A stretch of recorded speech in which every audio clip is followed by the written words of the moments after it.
राकेश यादव जी ने कहा बाबरी मस्जिद के बारे में, लेकिन मैं तो यही कहूँगा कि सुप्रीम कोर्ट के ज़रिए ये हुआ है। हम सम्मान करते हैं, हम इज़्ज़त करते हैं, हम एहतराम करते हैं। हमें सुप्रीम कोर्ट पर, हाई कोर्ट पर, लोअर कोर्ट पर, सब पर भरोसा है। भरोसा है कि नहीं भाई? सब पर भरोसा है। आज एक मस्जिद गई है और आपको मालूम है, मैं यादव जी के लिए बताना चाह रहा हूँ, अब उनके ऊपर मेरा मौजू ही चेंज हो गया। आपको मालूम है बाबरी मस्जिद पर पहला हथौड़ा जिसने चलाया था उसका नाम क्या था? देखिए कुछ भी नहीं मालूम आपको। इतना बड़ा मजमा। बाबरी मस्जिद को ढाने के लिए जो पहला हथौड़ा जिसने चलाया था उसका नाम था बलबीर सिंह। क्या नाम था? बलबीर सिंह। बलबीर सिंह 6 दिसंबर 1992 को बाबरी मस्जिद पर पहला हथौड़ा चलाया। ऊपर गुम्बद पर चढ़ गए, पहला हथौड़ा चलाया। और आपको मालूम है यही बलबीर सिंह 1 साल के बाद 1993 में बलबीर सिंह से मोहम्मद आमिर हो गए। उन्होंने इस्लाम कबूल कर लिया। कैसे हुआ ऐसा?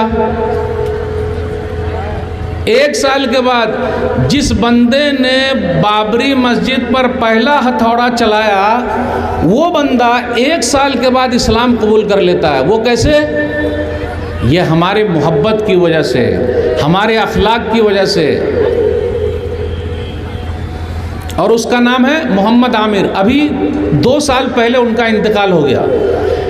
बलबीर सिंह ने अहद किया था, गौर से सुनिएगा, बलबीर सिंह ने अहद किया था जब तक मैं 100 मस्जिद नहीं बनाऊंगा या 100 मस्जिद रिपेयर नहीं करूंगा बाबरी मस्जिद की भरपाई नहीं हो सकती है। क्योंकि मैं भगवान के यहाँ मुंह दिखाना नहीं चाहता कि मैंने ही मस्जिद पर पहला हथौड़ा चलाया है। और अल्लाह ताला ने बलबीर सिंह को मोहम्मद आमिर बना दिया और मोहम्मद आमिर ने 100 मस्जिद बनाकर अल्हम्दुलिल्लाह अभी दुनिया से रुखसत हो गया, उनका इंतकाल हो गया। एक मस्जिद गई है, 100 मस्जिद बन गई है। अल्हम्दुलिल्लाह तो बोलिए। तो दुनिया ऐसे भी लोग हैं अपने भारत देश में, है कि नहीं है? तो अपना भारत देश बड़ा खूबसूरत है, बड़ा प्यारा है। अगर कोई भारत के खिलाफ कुछ बोलता है तो हमें बड़ी तकलीफ़ होती है हम मुसलमानों को। और आपको मालूम है अपने भारत के मिसाइल मैन कौन है? Doctor APJ Abdul Kalam. और भारत को सबसे बड़ा चंदा अगर किसी ने दिया था जंग के मौके पर, वो एक मुसलमान था। उस मुसलमान का नाम क्या है?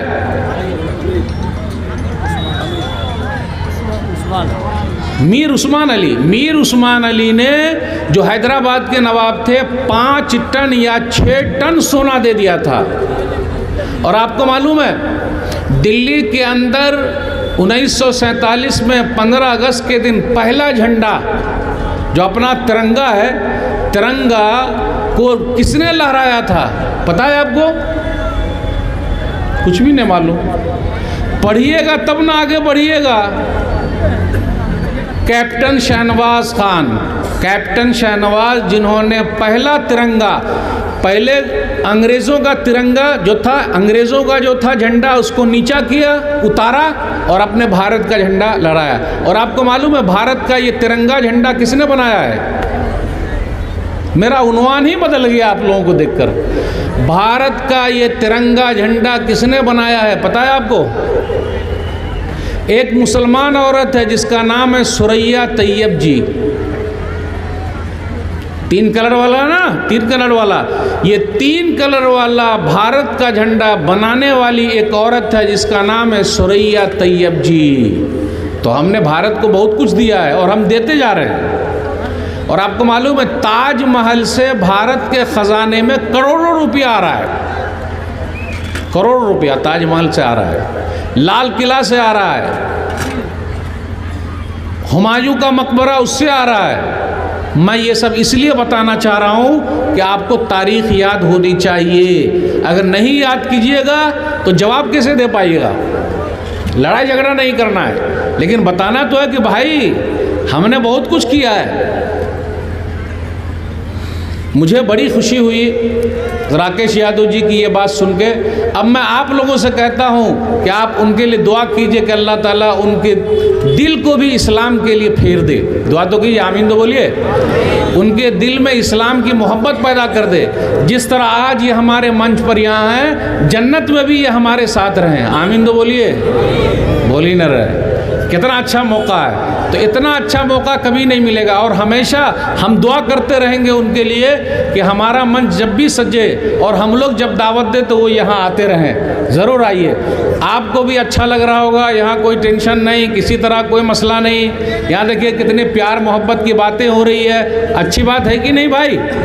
सबसे पहले इनको मस्जिद का दर्शन कराइए, अपनी मस्जिद में ले जाइए, फिर वहाँ चाय पानी कराइए और पूरी मस्जिद दिखाइए, घुमाइए। सिर्फ ये भाषण देने आएंगे तभी आइएगा, इनको अपने घर भी ले जाइए, चाय पानी कराइए। सब हमारे भाई हैं भाई। आखिर बताइए, उनका खून और अपना खून दोनों बराबर है कि नहीं है? दोनों का खून लाल है कि नहीं? बराबर है भाई। भारत की आज़ादी में सबकी लड़ाई रही है, सब लड़े हैं, सब मेहनत किए हैं। तो मुझे बड़ा अच्छा लगा उनकी बात सुनकर और मैंने अपना टॉपिक ही बदल दिया। लेकिन अब मैं धीरे धीरे अपने टॉपिक की तरफ आ रहा हूँ। मुझे बच्चों के बारे में कुछ बात करना है। आज हमारे कुछ बच्चे बड़े बिगड़े हुए हैं, कुछ तो बड़े अच्छे हैं। अगर अच्छा बना तो मोहम्मद शमी हो गए, अच्छे बने तो मोहम्मद शमी हो गए, खेल की दुनिया में आ गए। खराब हुए तो देख ही रहे हैं आप, खराब लोग इधर उधर घूम रहे हैं। और जो पढ़ाई लिखाई नहीं करेगा वो आगे नहीं बढ़ सकता, बल्कि वो हमेशा पीछे रहेगा। इसलिए पढ़िए, आगे बढ़िए। बेटियां भी पढ़ेगी तब ना आगे बढ़ेगी। प्रधानमंत्री जी कहते हैं बेटी पढ़ाओ बेटी बचाओ, है ना? बेटी पढ़ाओ बेटी बचाओ। तो बेटिया को पढ़ाइए और बेटिया को बचाइए और आगे लेके जाइए। माशाअल्लाह इतना बड़ा मजमा, और रात के इतने बजे लगभग 12 बज रहे हैं और आप लोग सब मुझे सुन रहे हैं। जबकि मैं बंगला जानता नहीं, लेकिन मेरी उर्दू आप लोगों को थोड़ा बहुत भी समझ में आ रही है अल्हम्दुलिल्लाह।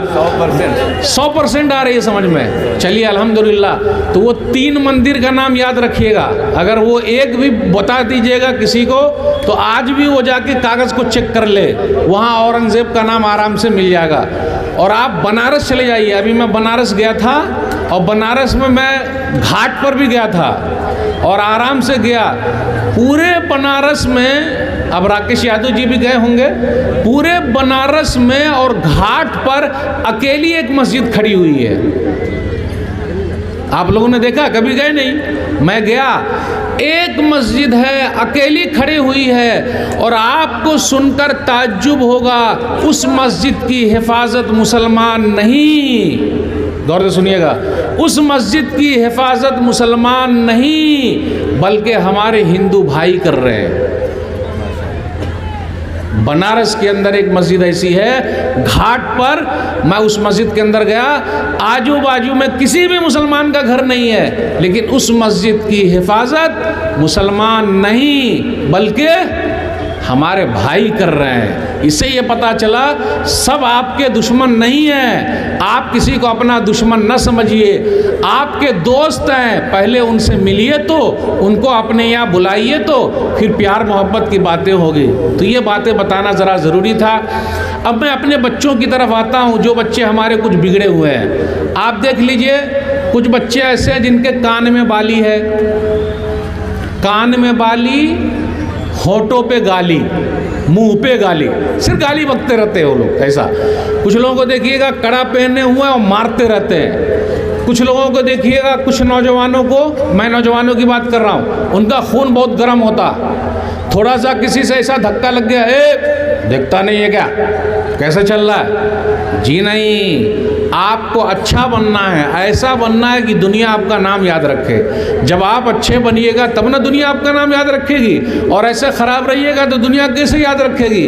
अच्छा बनिए। और बच्चों को अच्छा कैसे बनाना है, माँ बाप को उसके लिए बड़ी मेहनत करनी पड़ेगी और ऐसे सम्मेलन की ज़रूरत है। माशाअल्लाह मैं मुबारकबाद देता हूँ पूरी टीम को, को, जिन्होंने इतना बड़ा सम्मेलन रखा है ताकि लोगों को अच्छा बनाया जाए। इतनी बड़ी गैदरिंग यहाँ जमा हुई है ताकि लोगों को अच्छा बनाया जाए। अल्लाह ताला इसी तरीके से आपको हौसला दे और ये काम करते चले जाइए। मस्जिद के लिए आप बात कर रहे हैं, मस्जिद के लिए यहाँ चंदा जमा हो रहा है, मस्जिद के लिए लोग पैसा दे रहे हैं? नहीं सर, हम लोग नहीं दे रहे। कोई नहीं दे रहा ना? कभी भी ऐसा नहीं होता। जो कुछ भी होगा हमको खुद तैयारी करनी, खुद अपना एक वक्त का खाना कम खाएंगे, रोटी कम खाएंगे, भात कम खाएंगे, दाल कम खाएंगे, लेकिन अल्लाह का घर बनाएंगे, पहले बनाएंगे। और जो अल्लाह का घर बनाता है, अल्लाह उसके लिए जन्नत में घर बनाते हैं। इसलिए हमारा कंसेप्ट है कि हमको मरना है। 3 चीज़ याद रखिएगा। माँ के पेट में सब आदमी रहे, सबको पता है मैं था।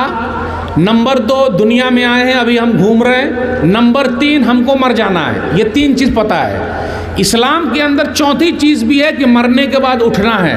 इसलिए इस्लाम के अंदर जो बच्चे कॉलेज में पढ़ रहे हैं, एक जुमला जानते होंगे, प्रोबेबिलिटी, यानी अगर ऐसा हो गया तो इसलिए इस्लाम क्या मानता है, मुसलमान क्या मानते हैं कि मरने के बाद अल्लाह सबको ज़िंदा करेगा। अगर ऐसा हो गया तो, सबको ज़िंदा करेगा तो जो लोग मानते हैं कि है ऐसा तो वो तो बच जाएंगे, लेकिन जो लोग मानते हैं कि नहीं ऐसा तो उनका मसला हो जाएगा। इसलिए मेरे भाइयों, अल्लाह का पैगाम प्यार के साथ, अल्लाह का पैगाम अल्लाह के बंदों तक पहुंचाइए। आज हमारे बच्चे कुछ बिगड़े हुए हैं, कुछ इधर उधर जा रहे हैं, पढ़ाई लिखाई नहीं कर रहे हैं, घूम रहे हैं। और अक्सर बच्चों का आप देखिएगा, रात में क्या करते हैं वो लोग, दिन में क्या करते हैं। ये क्या मेरे पास भाई मोबाइल है, रात भर क्या करते, गेम खेलते रहते हैं।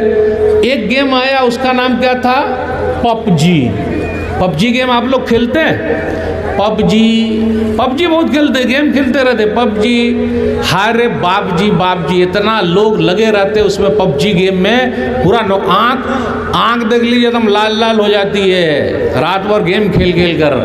सहाबे कराम कैसे थे, उनके बच्चे कैसे थे, रात भर अल्लाह की इबादत करते थे। सही बुखारी किताब तहज्जुद हदीस नंबर 1122, नेमर रजुल अब्दुल्ला लौकान युसल्ली मिनल लैल। अब्दुल्ला बड़े अच्छे आदमी हैं, काश के रात की नमाज़ पढ़ते। अब रात में कौन सी नमाज होती है भाई? रात में कौन सी नमाज होती? तहज्जुद की नमाज है। आज हमारी और आपकी नमाज कितने वक्त की रह गई है?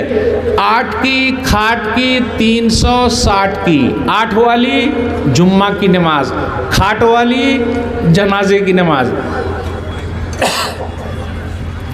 360 वाली ईद बकरीद की नमाज, बस ख़त्म।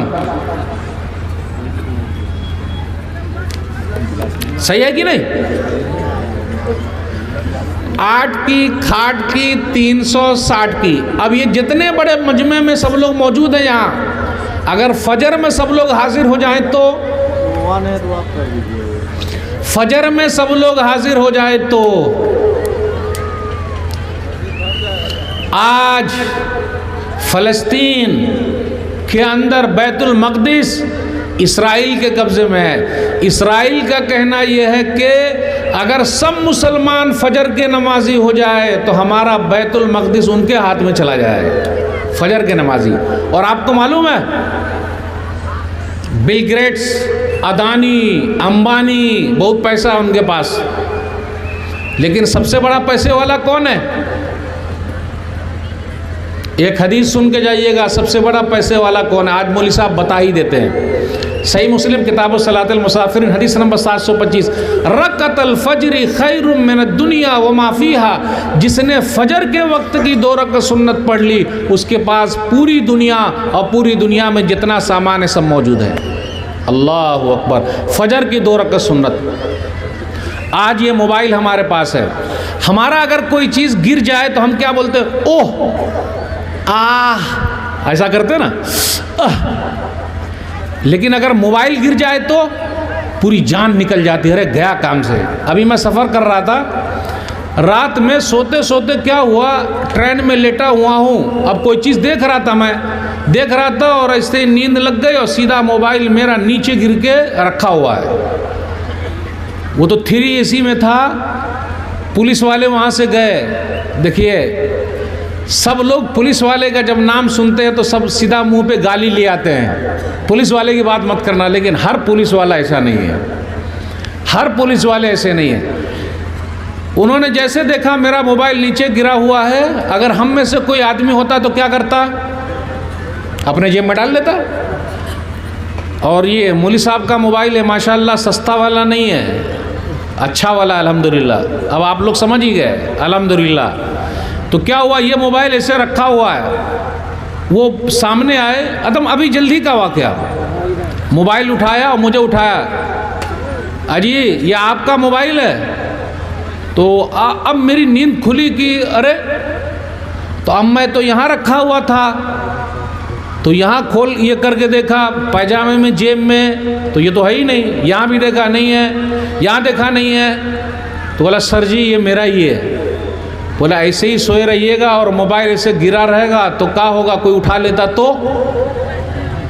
आज भी ईमानदारी बाकी है। मैं ऐसे पुलिस वालों को, फौजियों को, सबको सलाम करता हूँ, सलूट करता हूँ।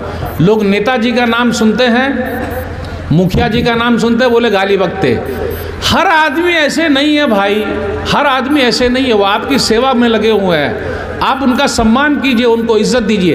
तो हमारे नौजवान कुछ ऐसे हैं जो रात रात भर मोबाइल में लगे हुए हैं। अल्लाह के लिए रात को सोने में गुजारिए, ताकि क्या हो, सुबह के वक्त जब हम फजर की नमाज पढ़ें तो उसके बाद हमारा फ़ायदा हो।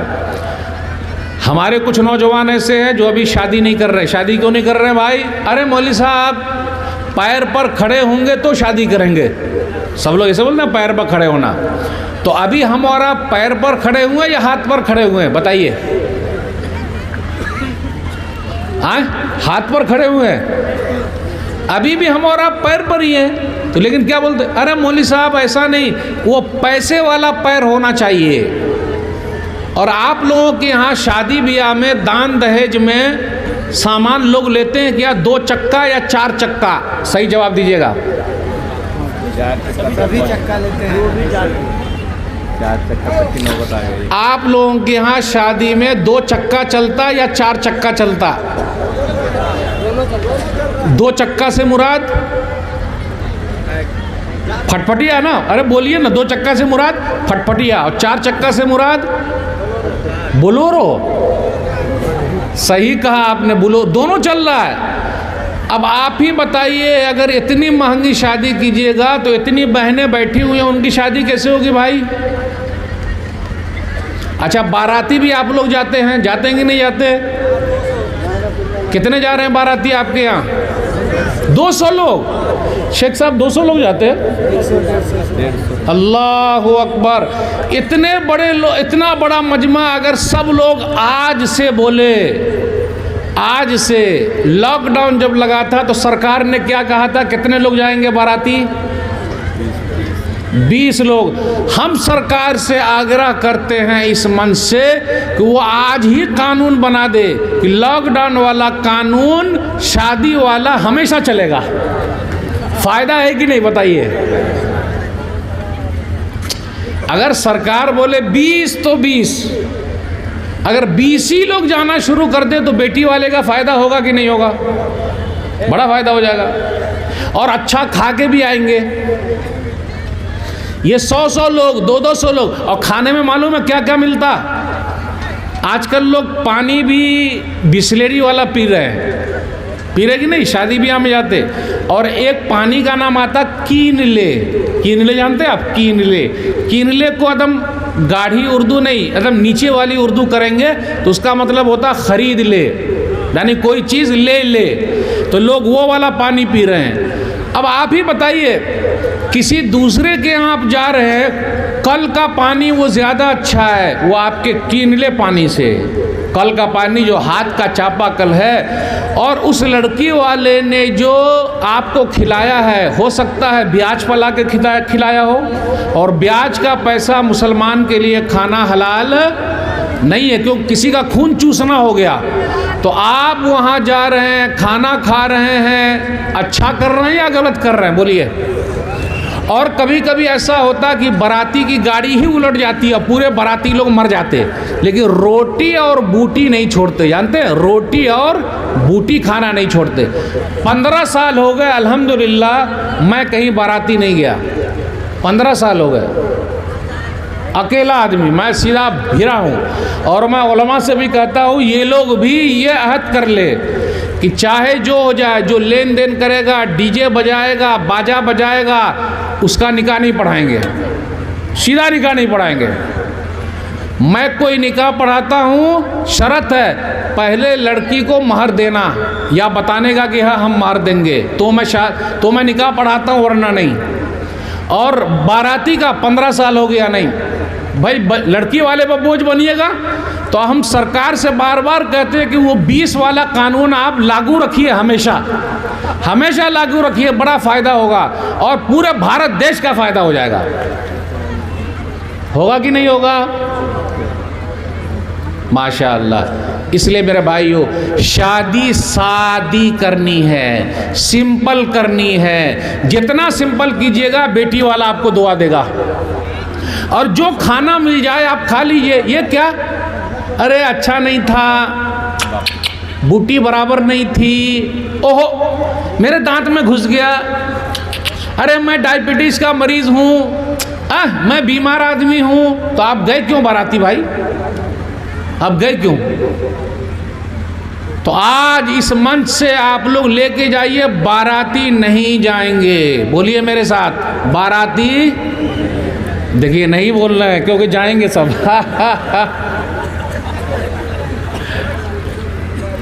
अरे बोलिए ना मेरे साथ, बाराती नहीं जाएंगे। हाँ जाएंगे। कितने भाई ये बाराती नहीं जाएंगे? हाथ उठाइए तो। शेख सबका नाम लिख लीजिए, सबका नाम लिखिए और कैमरा घुमाइए। मोबाइल से अभी फोटो ले रहे हैं, हाथ उठाइए। ये लोग बारात नहीं जाएंगे आप, बस ख़त्म। जैसे मैं 15 साल से नहीं जा रहा हूँ, तो अगर मेरा साथ 15 लोग भी दे दें तो बहुत है भाई। नहीं जाना है तो नहीं जाना है, क्योंकि लड़की वाले पर बोझ क्यों बनना? बेचारा दिल से नहीं खिलाता है। उससे जाके पूछिए, ब्याज पर पैसा लाया है, ज़मीन बेच के पैसा लाया है, कहाँ कहाँ से पैसा लाया है, कैसे आपको खिला रहा है, और आप खाना खाने जा रहे हैं।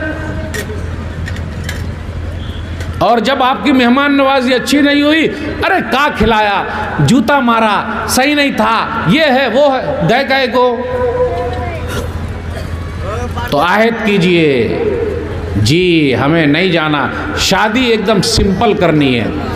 अपने यहाँ कुछ नौजवान ऐसे हैं जो आँख लड़ाने में भी बहुत आगे। जानते हैं आँख लड़ाना? लाइन मारना जानते कि नहीं जानते? भाई कोई महिला जा रही है, आप सम्मान कीजिए, उसकी इज्जत कीजिए। वो किसी की माँ है, किसी की बहन है, किसी की बेटी है, किसी की फूफी है, किसी की खाला है। अगर आपकी माँ को, आपकी बेटी को, आपकी बहन को, आपकी खाला को, आपकी फूफी को कोई लाइन मारे तो अच्छा रहेगा? जिस तरह हम चाहते हैं हमारी बेटी, हमारी फूफी, हमारी माँ, हमारी बहन, हमारी खाला है, उसी तरह भारत के अंदर भी जितने लोग बसते सबका सम्मान ज़रूरी है। अगर हम और आप सम्मान नहीं करेंगे तो करेगा कौन? इसलिए मेरे भाइयों, अहद करके जाइए, चाहे जो भी हो गया। इधर उधर जो भी आँख लड़ाता है उसको आँख नहीं लड़ाना।